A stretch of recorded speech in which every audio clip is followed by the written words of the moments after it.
Bonjour, bienvenue à la Bague de Pierre. Aujourd'hui, j'aimerais vous expliquer qu'est-ce que la foi. Dum pater familias.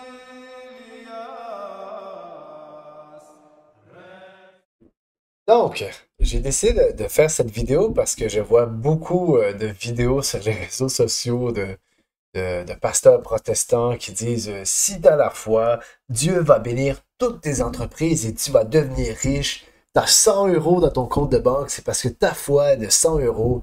Tu as 15 000 euros dans ton compte, ben, c'est que ta foi est de 15 000 euros. Et là, les gens se perdent un peu dans tout ça. Ensuite, on regarde une autre vidéo et on dit la vidéo va dire Dieu ne va pas garder les personnes toxiques alentour de toi. Si tu as la foi, Dieu va faire déguerpir ces personnes qui te dérangent dans ta vie pour te mettre des personnes qui vraiment vont tous être d'accord avec tout ce que tu vas dire dans ta vie. Ils vont jamais te remettre en doute aucun de tes comportements débiles. Et bref, même dans l'Église catholique, hein, j'ai entendu malheureusement même un évêque auxiliaire lors de confirmation dire à toute la congrégation, si vous avez le Saint-Esprit, vous n'aurez plus aucun problème. Les athées, ils n'ont pas le Saint-Esprit, alors ils ont plein de problèmes. Ils n'ont pas la foi. S'ils avaient la foi, tout irait bien. Et j'étais comme, oh, oh, ah, eh, ouh, ouais. Quand, quand on voit les apôtres, on voit bien qu'ils ont plein de problèmes. Hein. Saint Paul, il en a passé des difficultés. Saint Pierre, ils sont tous morts en martyr, sauf un, sauf Jean. C'est pas nécessairement ce qu'on voit dans la Bible. Hein. Alors, c'est le mot foi, c'est comme le mot mariage en fait. Tout le monde prétend savoir ce que c'est. Tout le monde entend ce mot presque au quotidien et personne n'est capable de dire c'est quoi en fait. Si on demande à 100 personnes à faire des interviews, est-ce que tu peux me dire c'est quoi un mariage? S'il y en a un qui est capable de réellement dire ce que c'est pleinement, avec des définitions claires, et ce que ce n'est pas, et pourquoi, etc., bonne chance. Hein. Si vous en trouvez un seul, c'est excellent. Même chose avec la foi.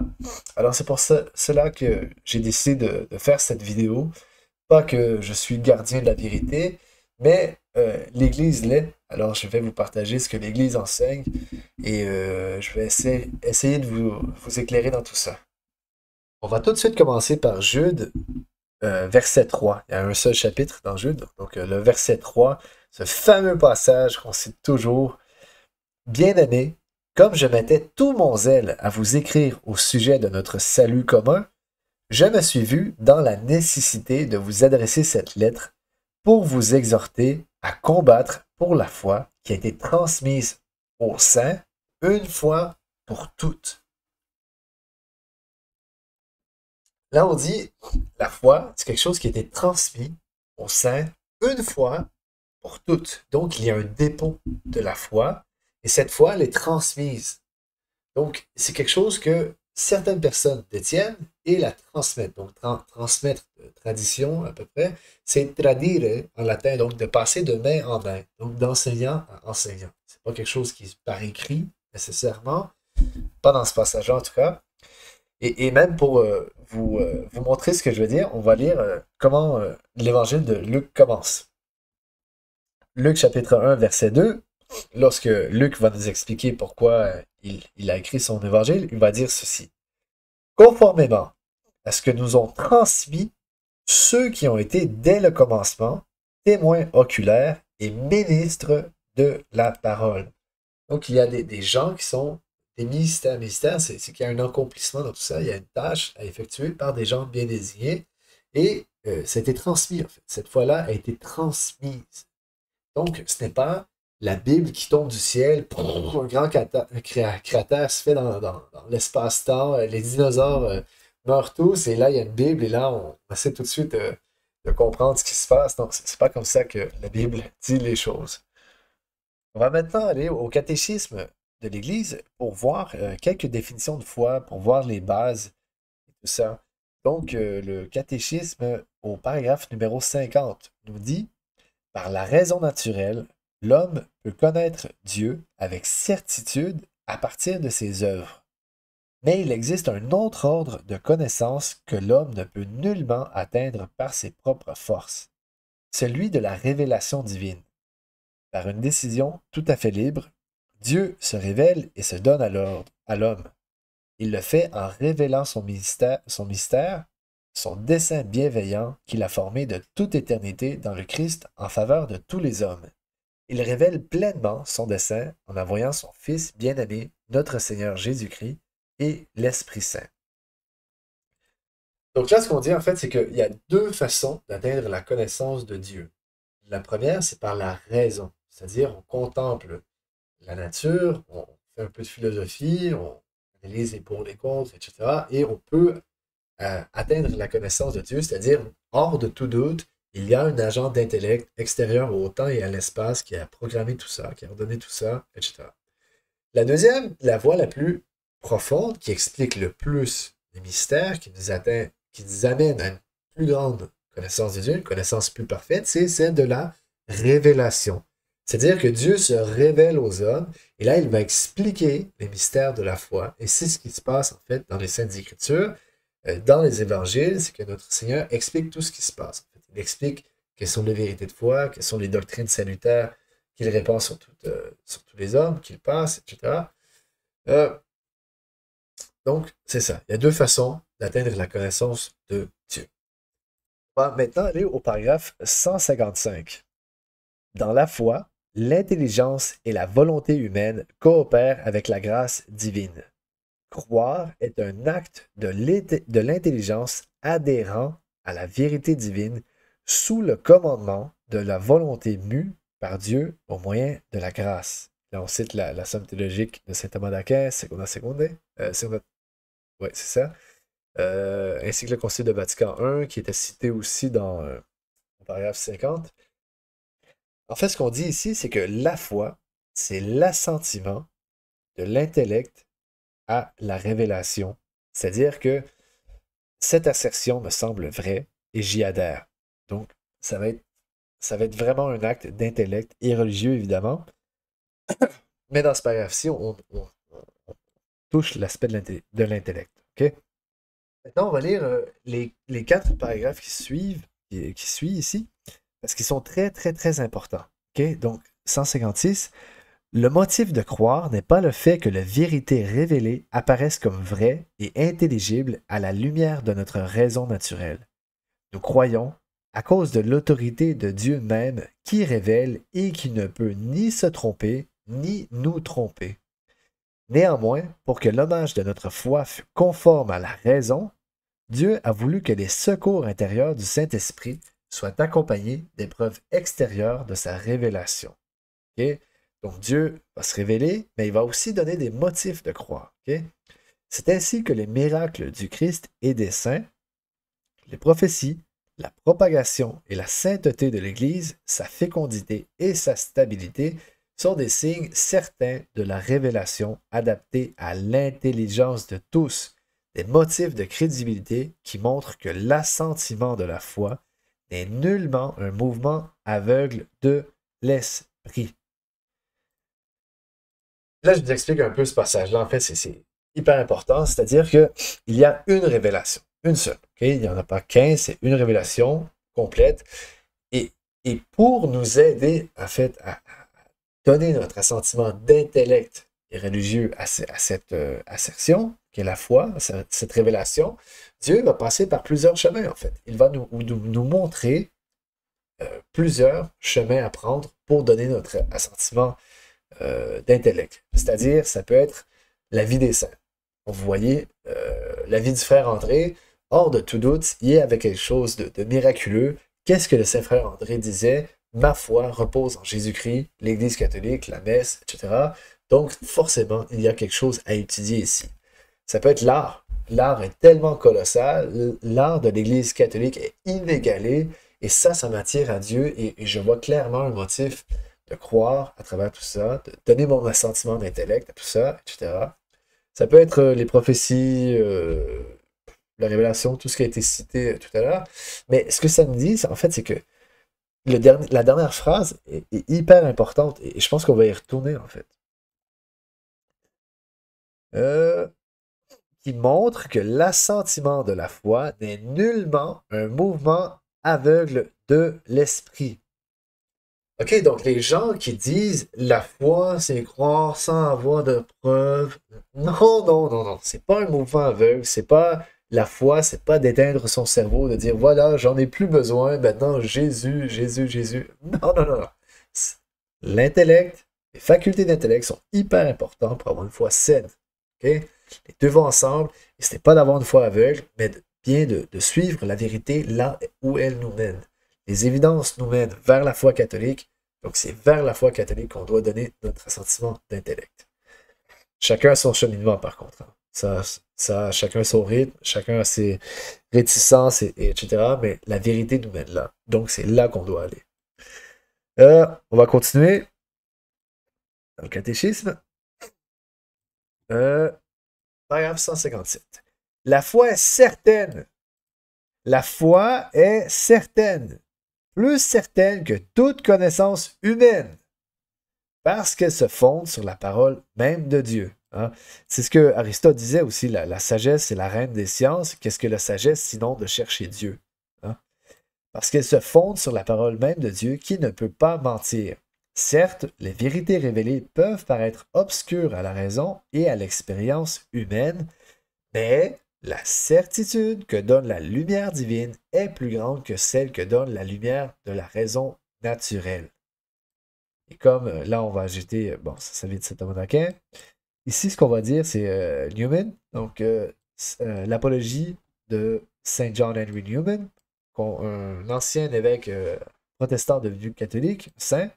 Il a dit 10 000 difficultés ne font pas un seul doute. Ce n'est pas parce qu'on a des difficultés avec certains articles de la foi qu'on en doute, puisque la foi est certaine. Okay? Maintenant, ici, on va juste lire la première phrase ici. La foi cherche à comprendre. C'est-à-dire que même si elle est certaine, on continue de rechercher la vérité de la foi. On continue de progresser. On continue de vouloir répondre à certaines questions. C'est normal. Hein? Maintenant, dernier paragraphe ici. Foi et science.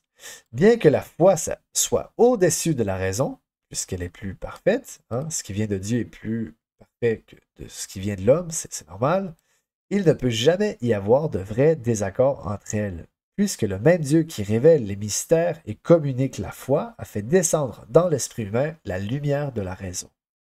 Dieu ne pourrait ni se lier lui-même, ni le vrai contredire jamais le vrai. Ça vient, encore une fois, du Concile Vatican I. OK, donc là, on pourrait lire le restant, mais en gros, ce que ça dit, ce passage-là, c'est que la foi et l'intellect, encore une fois, vont ensemble et la science ne contredit pas la foi. Pourquoi? La science, c'est simplement d'analyser, d'observer la création de Dieu, en fait. C'est simplement de développer tout ça. Donc, évidemment que ça ne va pas à l'encontre, la création ne va pas à l'encontre du Créateur. Hein, je répète, l'observation, l'analyse, la découverte de la création que nous amène la science n'est aucunement en contradiction avec la foi. OK? Maintenant, on va aller au concile de Vatican II, ce que ce fameux concile-là a dit, parce que c'est très intéressant en fait, au paragraphe 4. OK? Donc le Christ, plénitude personnelle de la révélation. Ici, on va dire quelque chose de suprêmement important, parce qu'il y a beaucoup de protestants qui ont des objections légitimes avec ça. L'économie chrétienne, OK? Économie, ce qui touche à la maison, ce qui touche à ce qui relie en fait l'économie chrétienne, ce qui relie le christianisme, étant l'alliance nouvelle et définitive, ne passera donc jamais et aucune nouvelle révélation publique n'est dès lors à attendre avant la manifestation glorieuse de notre Seigneur Jésus-Christ. Là, ce que ça dit ici, c'est que la révélation est fermée. OK? La révélation est fermée depuis la mort du dernier apôtre. C'est-à-dire qu'il n'y a plus aucune révélation qui peut s'ajouter à la révélation divine dans le cas des révélations publiques. C'est-à-dire que Notre-Dame de Fatima, Lourdes, etc., ça ne peut pas être ajouté au dépôt de la foi qui est révélé par les pères de l'Église, par la Bible. OK? Donc, c'est ça. Si les gens pensent que l'Église catholique peut ajouter des choses à la foi par les révélations privée, sans avoir de fondement de la révélation divine publique, mais il se trompe, OK? Cette objection-là est morte avec ce passage. Maintenant, paragraphe 5. À Dieu qui révèle, donc l'accueil de la révélation par la foi. À Dieu qui révèle est due l'obéissance de la foi. Bien, évidemment que si on a une vérité, on a une réponse à donner à cette vérité. OK? Ça, c'est normal. Maintenant, le passage clé que je veux lire ici, c'est le paragraphe numéro 7. OK? Cette révélation, donnée pour le salut de toutes les nations, Dieu, avec la même bienveillance, a pris des dispositions pour qu'elle demeure toujours en son intégrité et qu'elle soit transmise à toutes les générations. C'est pourquoi le Christ Seigneur, en qui s'achève toute la révélation du Dieu très haut, ayant accompli lui-même et proclamé de sa bouche l'évangile d'abord promis par les prophètes, ordonna à ses apôtres de le prêcher à tous comme la source de toute vérité salutaire et de toute règle morale, en leur communiquant les dons divins. Ce qui fut fidèlement exécuté, soit par les apôtres, qui, par la prédication orale, par leurs exemples et des institutions, transmirent ce qu'ils avaient appris de la bouche du Christ en vivant avec lui et en le voyant agir, ou ce qu'ils tenaient des suggestions du Saint-Esprit, soit par ses apôtres et par des hommes de leur entourage, qui, sous l'inspiration du même Esprit Saint, consignèrent par écrit le message du salut. Mais pour que l'Évangile fût toujours gardé intact et vivant dans l'Église, les apôtres laissèrent pour successeurs des évêques auxquels ils remirent leur propre fonction d'enseignement. Donc, Philippiens, chapitre 1, verset 1, salutations aux évêques et aux diacres, acte 20, 28, c'est ainsi que le Saint-Esprit vous a établi évêque pour prendre soin de la bergerie du Seigneur, etc., de l'Église du Seigneur. C'est ça. Cette sainte tradition et la sainte écriture de l'un et l'autre testament sont donc comme un miroir où l'Église, en son cheminement terrestre, contemple Dieu, donc elle reçoit tout jusqu'à ce qu'elle soit amenée à le voir face à face tel qu'il est. Donc là, ce qu'on dit ici, c'est très important, c'est que la révélation, c'est le Christ qui a enseigné les apôtres qui, à leur tour, ont transmis ça à des évêques et le préservent jusqu'à la fin. Ici, on va dire que par écrit, le message du salut, mais il y a aussi la tradition, c'est-à-dire par voie orale. Elle peut être écrite aussi, la tradition, mais là, par tradition, on exclut ce qui est dans la Bible. Okay? Par contre, on va voir ici quelque chose de très important au paragraphe 9. Okay? Sainte tradition et la Sainte Écriture sont donc reliées et communiquent étroitement entre elles, car toutes deux, jaillissant de la même source divine, ne forment, pour ainsi dire, qu'un tout et tendent à une même fin. En effet, en effet, la Sainte Écriture est la parole de Dieu en tant que, sous l'inspiration de l'Esprit divin, elle est consignée par écrit. Quant à la Sainte Tradition, elle porte la parole de Dieu confiée par le Christ Seigneur et par l'Esprit Saint aux apôtres et la transmet intégralement à leurs successeurs pour que, illuminés par l'Esprit de vérité, en la prêchant, ils la gardent, l'exposent et la répandent avec fidélité. Il en résulte que l'Église ne tire pas de la seule Écriture sainte sa certitude sur tous les points de la révélation.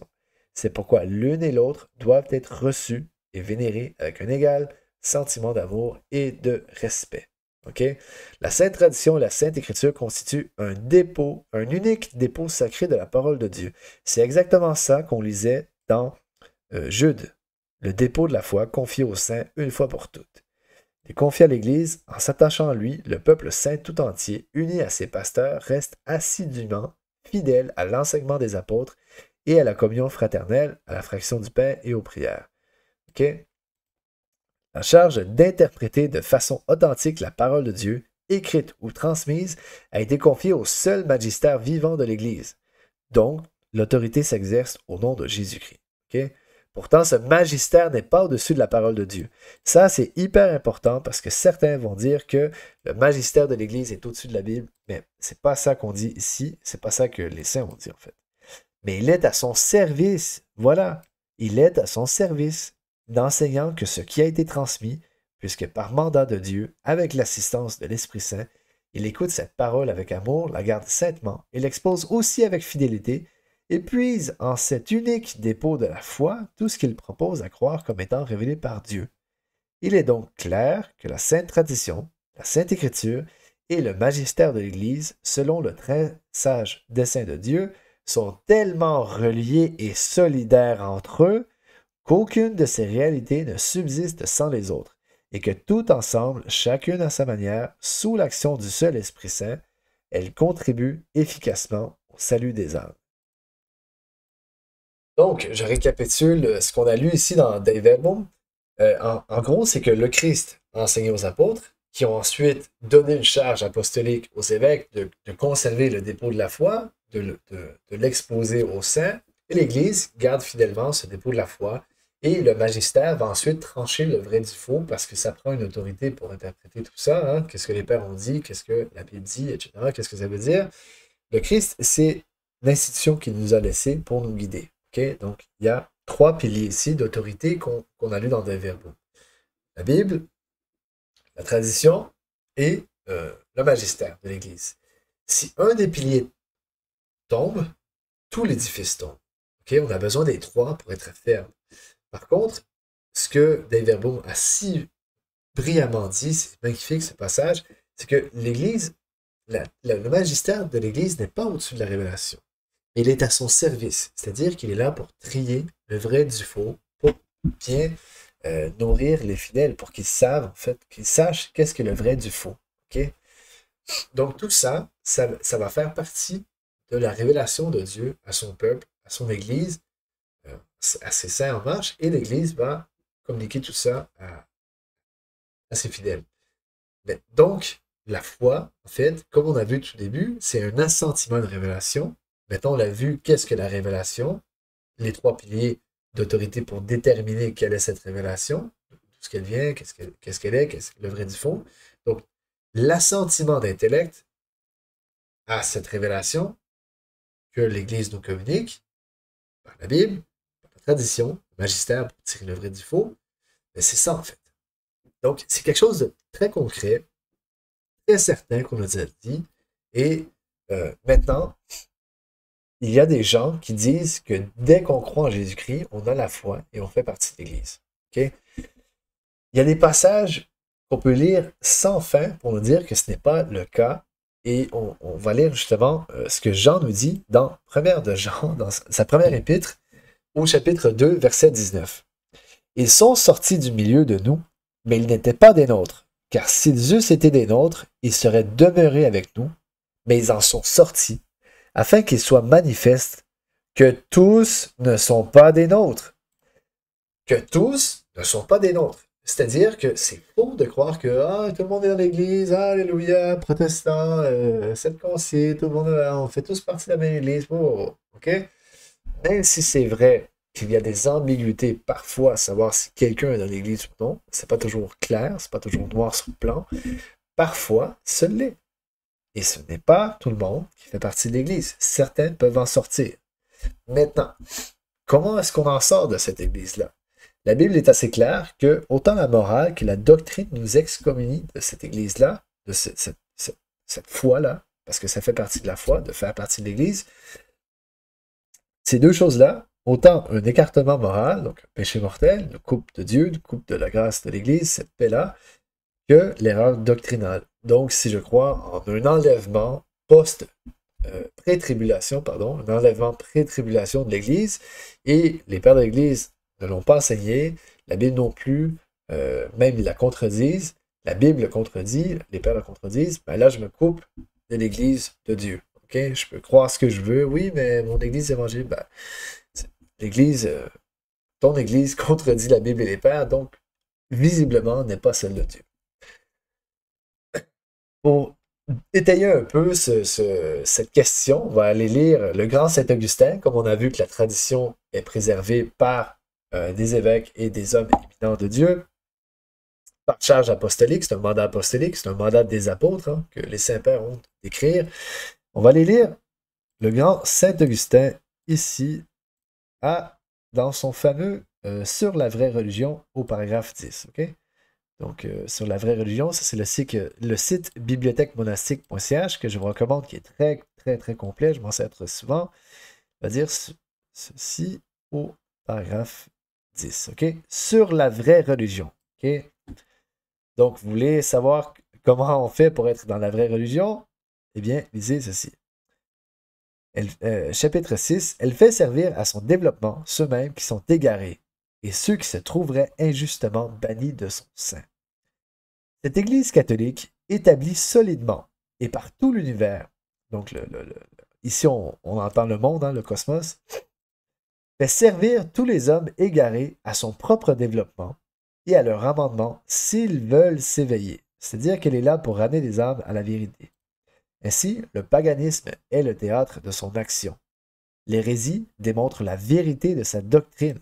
Donc, comme le Christ a dit, il faut qu'il y ait des hérésies parmi vous, des factions, afin que certains d'entre vous soient préparés. Le schisme en a prouvé l'immutabilité. Donc, quand les anglicans se séparent de l'Église catholique, on voit avec le temps que l'Église, en fait, avait toujours raison, et tous les schismes démontrent la vérité de l'Église catholique, où là où tous ont erré, autant les 7 conciles que les 3 conciles, que peu importe, voilà. Le judaïsme en a fait ressortir la splendeur.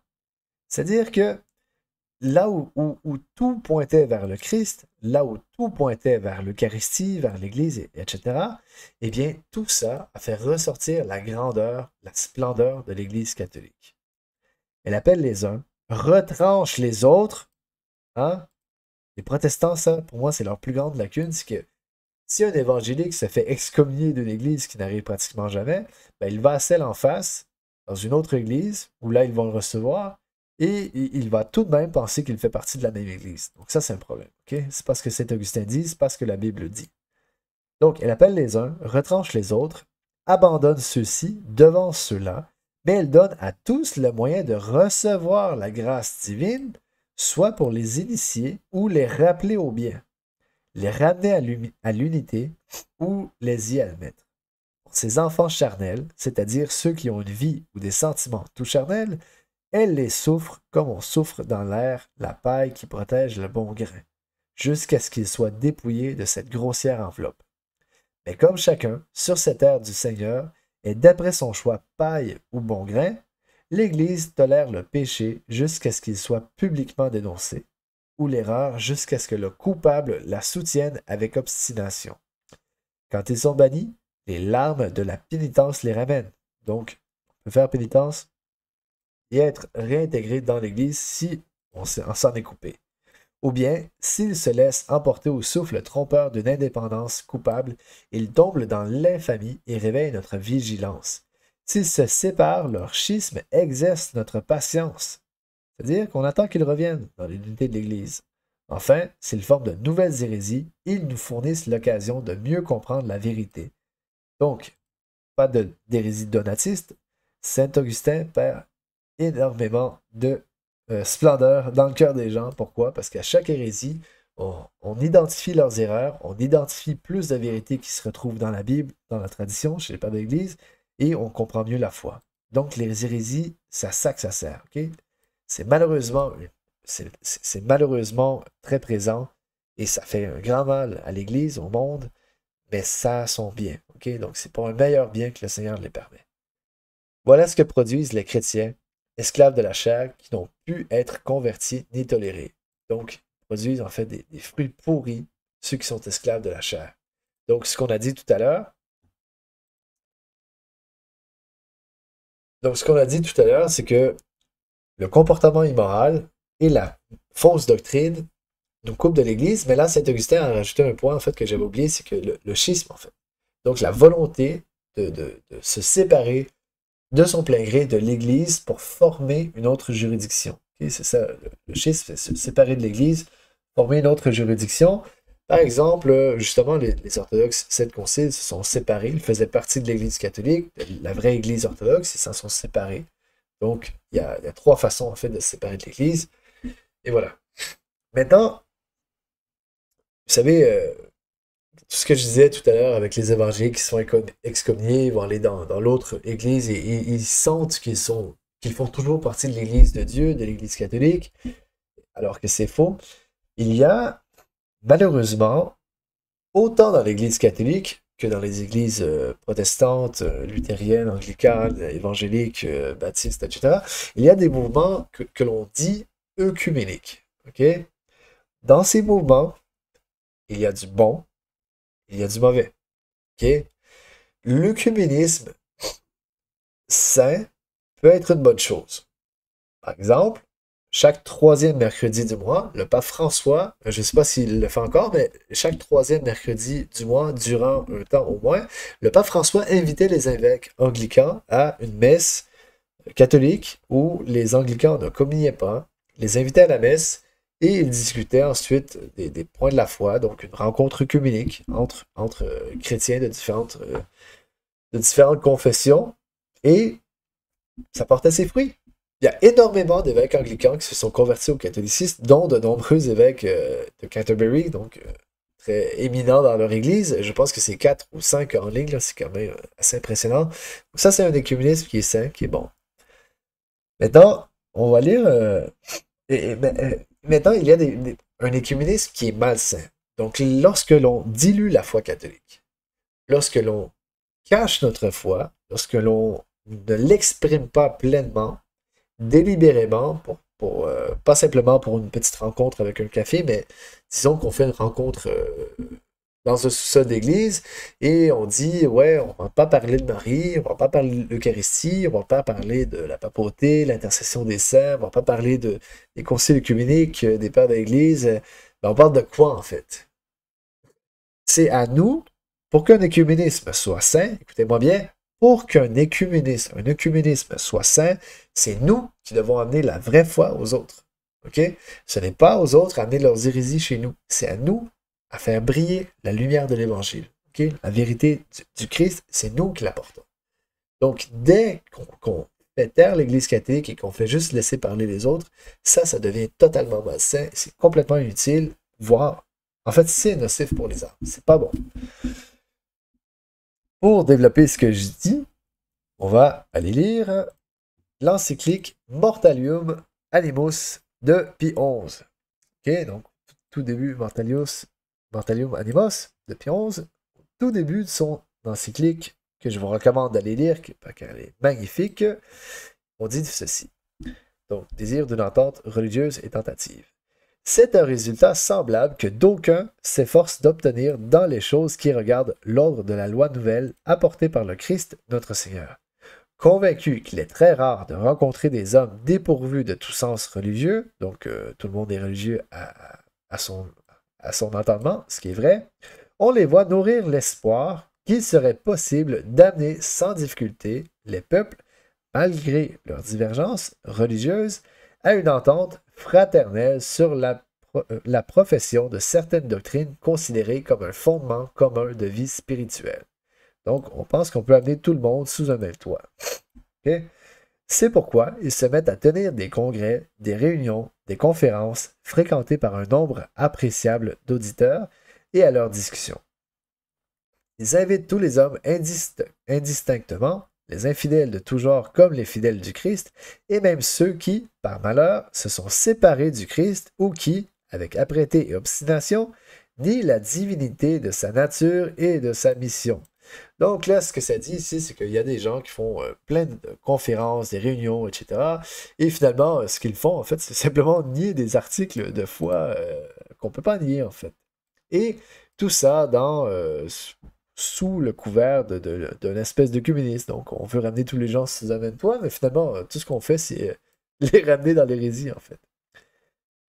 Et là, on va lire quelque chose d'excellent.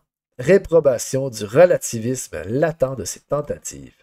De telles entreprises ne peuvent, en aucune manière, être approuvées par les catholiques, puisqu'elles s'appuient sur la théorie erronée que les religions sont toutes plus ou moins bonnes et louables, en ce sens que toutes également, bien que de manière différente, manifestent et signifient le sentiment naturel et inné qui nous porte vers Dieu et nous pousse à reconnaître avec respect sa puissance. En vérité, les partisans de cette théorie s'égarent en pleine erreur. Mais de plus, en pervertissant la notion de la vraie religion, donc en pervertissant la notion de la vraie religion, ils la répudient. et il verse par étapes dans le naturalisme et l'athéisme. La conclusion est claire. Se solidariser des partisans et des propagateurs de pareilles doctrines, c'est s'éloigner complètement de la religion divinement révélée. Donc là, ce que ça dit ici, c'est que les catholiques ne peuvent pas s'engager dans des conférences, des rencontres, des cafés, etc., avec des gens qui nient des articles de foi sous le couvert d'un faux communisme, d'un œcuménisme malsain. Donc, les rencontres de prière entre protestants et catholiques, où les catholiques n'affirment pas leur foi, et les protestants font juste parler, etc., et nous, on dit rien, ils disent des hérésies, et on fait comme si on était tous frères, on ne peut pas participer à ça. Car la foi est certaine, elle a été donnée une fois pour toutes à tous les saints. On a vu comment elle se tient, comment elle est révélée pleinement. Donc la Bible, tradition, magistère de l'Église. On ne peut pas aller avec ces gens-là qui font de l'œcuménisme malsain. Pourquoi? Parce que finalement, tout ce que ça fait, c'est que ça mène à l'agnosticisme, à l'athéisme, à un relativisme. Ah, c'est vrai que nous sommes tous frères dans le Christ. C'est pas ça que la Bible dit, c'est pas ça que les pères disent. Et si on regarde les pays, en fait, si on fait juste parler du protestantisme, les pays qui étaient protestants à majorité il y a 100 ans sont devenus les pays les plus athées qu'il n'y a pas. La Suède, pays historiquement protestant, aujourd'hui personne ne pratique le protestantisme. Les gens ne croient même plus en Dieu, en fait. L'Allemagne, la Suisse, les pays traditionnellement protestants, des royaumes complètement athées aujourd'hui. Et les pays qui sont le plus farouchement qui était le plus farouchement catholique, Portugal, Espagne, France, peut-être un peu moins, mais Italie, Brésil, Mexique, les gens restent profondément croyants. Peut-être qu'il y a beaucoup d'hérésie dans ce qu'ils croient aujourd'hui, malheureusement, mais ça c'est énormément plus que dans les pays protestants, qui étaient jadis protestants. Je regarde l'ouest du Canada, protestant à l'os, tout le monde est athée aujourd'hui. Bon, c'est en train de changer, par la grâce de Dieu, il y a des conversions massives au catholicisme, grâce aux Américains, leur contenu exceptionnel. Mais c'est ça, le protestantisme mène à l'athéisme, en fait. Parce que ça dilue la foi, ça dilue le dépôt de la foi. Et là, ça fait que tout le monde est perdu, on n'a plus une définition ferme de ce qu'est la foi, on ne sait plus à quoi s'en tenir, qu'est-ce qui est vrai, qu'est-ce qui n'est pas vrai, est-ce que je suis dans l'Église, est-ce que non, on ne sait pas. Parce que dans le catholicisme, la foi est très claire. La foi a été donnée une fois pour toutes à tous les saints, enseignée par le Christ, aux apôtres, transmise aux évêques, des évêques qui ont transmis une chaîne de succession apostolique jusqu'à nos jours. On sait assez bien c'est quoi la foi en fait. C'est très bien défini et c'est certain. Tandis que chez les protestants, est-ce qu'il y a une liste d'articles de foi? Certaines dénominations vont en avoir, mais en réalité, vous demandez à, je ne sais pas, un pentecostal uni qui nie la Trinité, est-ce que tu es dans l'Église du Christ? Oui. Et est-ce que les évangéliques qui, eux, croient en la Trinité, est-ce qu'ils le sont? Ben oui, c'est la même Église, nous sommes tous un corps. Wow! C'est une notion d'ecclésiologie totalement, qui fait totalement défaut. Maintenant, on va lire un passage de Providentissimus Deus de Léon XIII. OK? Juste ici, passage très important. OK. Aussi, l'on ne saurait nier que les livres saints sont enveloppés d'une certaine obscurité religieuse, de sorte que nul n'en doit aborder l'étude sans guide. C'est ce que saint Jérôme dit dans sa lettre à Paulin. Dieu l'a voulu ainsi, c'est l'opinion commune des saints-pères, pour que les hommes les étudiassent avec plus d'ardeur et plus de soin. Donc oui, la Bible c'est dur, mais être chrétien, avoir la foi, c'est pas de lancer son cerveau par la fenêtre. Au contraire, c'est d'étudier avec plus d'ardeur et plus de soin pour que la vérité péniblement acquise pénétrasse plus profondément leur esprit et leur cœur. Pour qu'ils comprennent surtout que Dieu a donné les Écritures à l'Église afin que dans l'interprétation de ses paroles, celle-ci fut le guide et le maître le plus sûr. Donc, c'est carrément, c'est un don que Dieu a fait de donner l'interprétation de ses livres saints, de tradition et au magistère de l'Église pour que ce soit certain, que ce soit plus facile pour nous d'étudier, de connaître la vérité de la foi. OK? Là, on va descendre, on va aller plus loin ici. Ça, passage hyper important en fait. Il n'est donc permis à personne d'expliquer l'Écriture d'une façon contraire à cette signification ou encore au consentement unanime des pères. OK? Donc ça, c'est le Concile de Trente qui dit ça. Mais évidemment, c'est ce que les pères eux-mêmes disent, en fait. C'est qu'on doit regarder l'unanimité des pères. C'est ce que le Communatorium de Saint-Vincent de Lérins dit. Et c'est une règle de la foi. Vous voulez savoir c'est quoi la foi? Étudiez les pères. Et s'il y a un consentement unanime des pères, ben c'est que c'est un article de foi. OK? OK. Donc, celui-là. Celui qui professe l'Écriture sainte doit aussi mériter cet éloge qu'il possède à fond toute la théologie, qu'il connaît parfaitement les commentaires des saints-pères, des docteurs et des meilleurs interprètes. Telle est la doctrine de saint Jérôme et de saint Augustin, qui se plaint avec juste raison en ces termes. Si toute science, quoique peu importante et facile à acquérir, demande, comme c'est évident, à être enseignée par un homme docte, par un maître, quoi de plus orgueilleusement téméraire que de ne pas vouloir connaître les livres sacrés d'après l'enseignement de leurs interprètes? Donc, quand vous entendez, mais selon moi, en réalité, le mot grec ici, ça ne veut pas dire évêque, ça veut dire simplement un presbytre, et finalement, il n'y a pas d'évêque dans l'Église, il n'y a pas de distinction, il n'y a pas d'homme, pas de femme, personne n'est là, il n'y a pas d'Église finalement, rentrez chez vous. Quand vous entendez des gens dire, donner leur interprétation personnelle sans fournir de citation des pères, en fait. C'est quelque chose d'orgueilleusement téméraire, complètement stupide, qui va à l'encontre de la Bible même, et de la tradition et du magistère. Voilà. Tel a été aussi le sentiment des autres pères, qu'ils ont confirmé par des exemples. Ils expliquaient les Écritures non d'après leur propre opinion, mais d'après les écrits et l'autorité de leurs prédécesseurs. Donc, il y a une chaîne ininterrompue d'enseignants. OK? Parce qu'il était évident que ceux-ci avaient reçu pour succession des apôtres les règles pour l'interprétation des livres sacrés. OK? Et là, je vous invite à lire avec soin, attention, tous les documents qu'on vient de lire. OK? C'est hyper important. C'est justement pour vous aider à mieux comprendre que la foi, en fait, c'est pas simplement de croire que Dieu bénit mes choses, Dieu va bénir tous mes péchés, Dieu va bénir mon avarice, ma soif de luxure, je veux voyager partout dans le monde et il va me bénir. Et par contre, les pauvres qui attendent devant l'Église, ils vont attendre parce que moi, c'est mon bonheur personnel qui est important.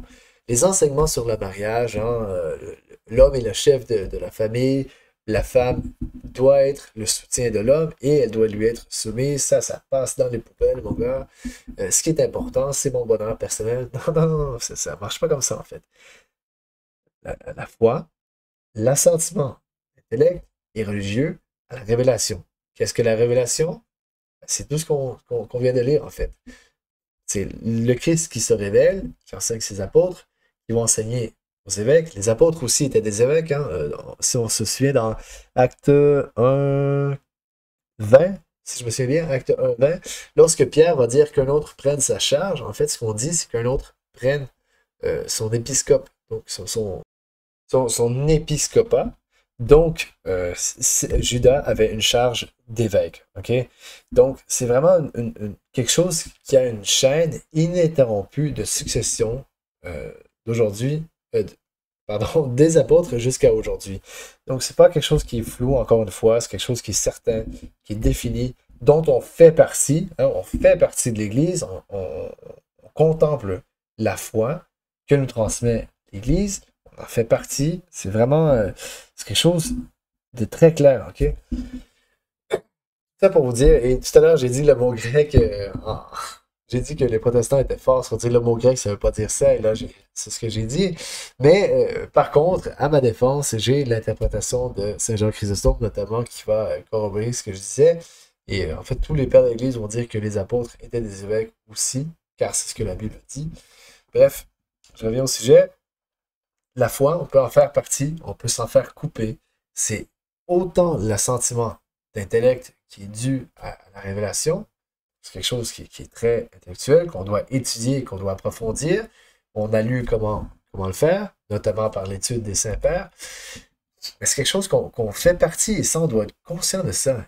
Et comment est-ce qu'on en fait partie? Ben, quand on fait partie de l'Église, quand on est baptisé, quand on fait partie de ce peuple, et qu'on veut vraiment être ensemble, unis, sous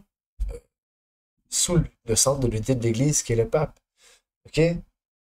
Donc, mes frères et sœurs, c'est vraiment... je voulais juste, je voulais juste mettre quelque chose de défini, en fait, donner un cadre à tout ça, parce qu'on entend trop de choses sur la foi,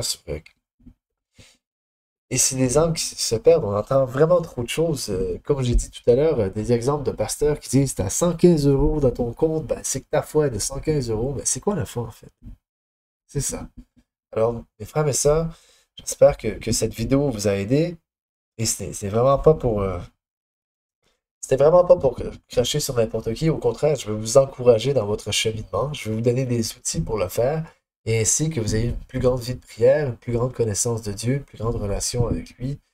Et j'espère sincèrement que cette vidéo-là vous a aidé. Je vous prierai de bien vouloir partager la vidéo si elle vous a aidé. Bien vouloir laisser un like, un commentaire, vous abonner à la chaîne. Et honnêtement, tenez bon dans tout. Je sais que la plupart des chrétiens solides qui vivent leur foi ont d'énormes croix, d'énormes tribulations, des persécutions. Tenez bon et ayez confiance dans cette foi que nous transmet l'Église catholique, car elle est certaine, elle vient de Dieu, qui ne peut ni tromper ni être trompé. Alors, juste ayez confiance, étudiez, et vous allez voir, vous allez devenir des saints d'entendre le dire, vous allez vraiment vous réjouir d'être dans le sein de cette Église catholique qui est 100% humaine, 100% divine, telle que son Créateur l'était. Il est encore ce jour. Mes frères et sœurs, que le Seigneur vous bénisse, nom du Père, du Fils et du Saint-Esprit. Amen.